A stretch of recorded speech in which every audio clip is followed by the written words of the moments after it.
This is Porthcawl, which lies on the coast of Glamorgan in South Wales, near Bridgend. Until the last war, this was a quiet and pretty well unspoiled little seaside town. Its permanent population included a high proportion of retired people. And the holidaymakers who were flocking here then in growing numbers every year were mostly middle-class people. Porthcawl's hotels and private landladies were looking forward to a future of increasing prosperity.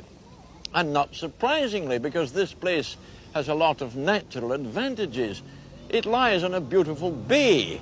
It has some splendid beaches, and you haven't got to go very far to reach fine countryside. Well, Porthcawl today still has all these natural advantages, but today it's got something else. It's got this.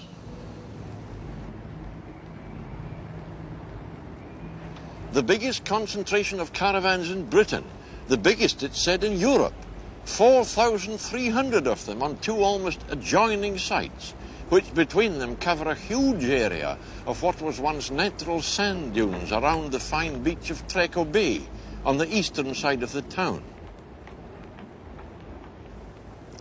There are more caravans than houses in Porthcawl now, and the changing holiday population that lives here is at peak times much bigger than the permanent population of Porthcawl, which is some 14,000. But what can you do about a huge concentration of caravans like this? The planning committee sought the advice of a noted planning consultant, Dr. Thomas Sharp. He came to have a look at Porthcawl's problem, and this is what he saw. 8 miles of tarmac roads, 25 toilet blocks, 750 water points, 260 hot showers in 6 blocks, half a dozen laundries, and a camp church. There are shops to cope with basic needs, and a restaurant, and a fish and chip cafe, and a ballroom theatre equipped for films, and a licensed club that does a roaring trade, and an amusement arcade. Dr. Sharp doesn't say much about these, but he has plenty to say about the caravans in his letter to the committee declining to draw up plans for Porthcawl on the grounds that until something is done about these caravans, planning would be a waste of time. Here are some of the things Dr. Sharp says about this caravan camp. An amazing and horrific sight. In an unbroken and unrelieved mass, nearly a mile long by something approaching half a mile wide, they stand rank on rank, line on line, reaching, it seems, almost out of sight.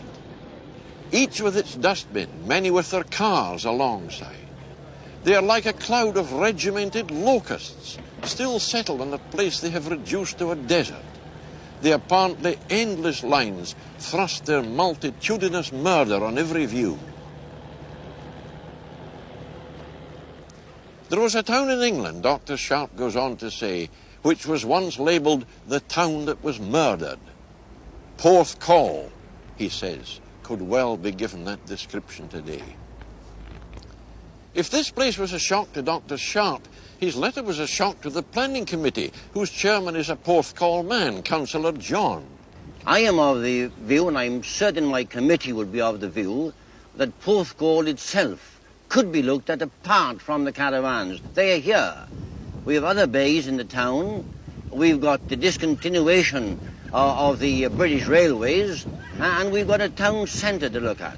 Is the town and is the County Planning Authority quite happy then about these caravans? Well, I wouldn't be able to say we're happy. Some members of the authority agree with caravanning, some disagree with caravanning. But the caravans at Porthcawl are providing a service to our people. As a member of Porthcawl Council, Mr. Thomas, which is most closely concerned with this problem, how do you feel about Dr. Sharp's report? I think it's quite true. What are your chief objections then to these caravan sites? I think there are 3: aesthetic, social and economic. The site is derelict for the major part of the year, with blown sand at times reaching roof levels. In the summer, the sand is replaced by lines of washing ash cans, litter of all kinds, old cars. There are 5,000 of them in Porthcawl, which is far too many for a town of its size. And I think that if holidays of this type are necessary, then the load should be spread amongst the other resorts in South Wales. If there weren't caravan sites available, then you think a lot of these people would go into digs in the town? I don't think so, no. They'll go elsewhere with their caravans, or for the similar type of holiday. Well, what do you think can be done? I think the whole nature of these sites wants to be changed. They should be changed to residential sites, to hotels, and similar kinds of public accommodation, pubs and so forth. You want to abolish the caravan? Oh, yes, completely. But wait a minute now. They do provide one of the cheapest forms of holiday, you know.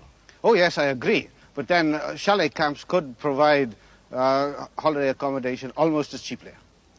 You see, the rateable value of Sir Leslie Joseph's site is £22,600 this year.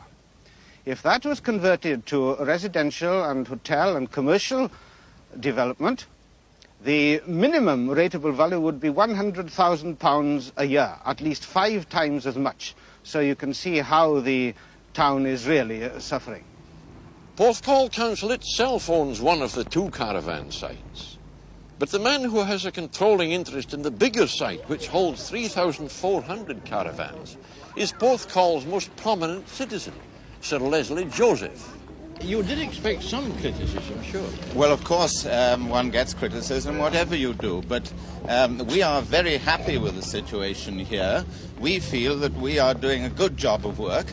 We're here primarily to make money, but we also at the same time serve the purpose of providing about 30,000 families with a holiday that many of them wouldn't otherwise get. Yeah, that may be true, but you have to think of the other members of the community. We now, do, well, very much quite so indeed. Reasonable people, you know, who say that so many caravans, so close together, you know, do constitute a nuisance for the rest of the community. When you say so close together, we do in fact conform entirely with the model standards laid down by the government. And this has been recently laid down. This camp conforms in every way with the model standards. And in regard to the number of caravans, there are a large number here, 3,000, but there is a demand for 3,000, a demand for more than 3,000. And where would you put them if you didn't put them here? Would you have 30 camps of 100 each scattered all over the place? There are a lot around the coast already. I think it's far better to have a concentration in this way, where they can be properly controlled, where everything can be properly organized, where the facilities can be provided for the people. Dr. Sharp describes this place, Sir Leslie, as a cancerous growth which is changing the character of the town. Now, I don't suppose you agree with the word cancerous, but would you agree that it is changing the character of the town? I think it is changing the character of this particular part of the area. I don't think it's changing the character of the other side of the town, which was normally the resident visitor side of the town.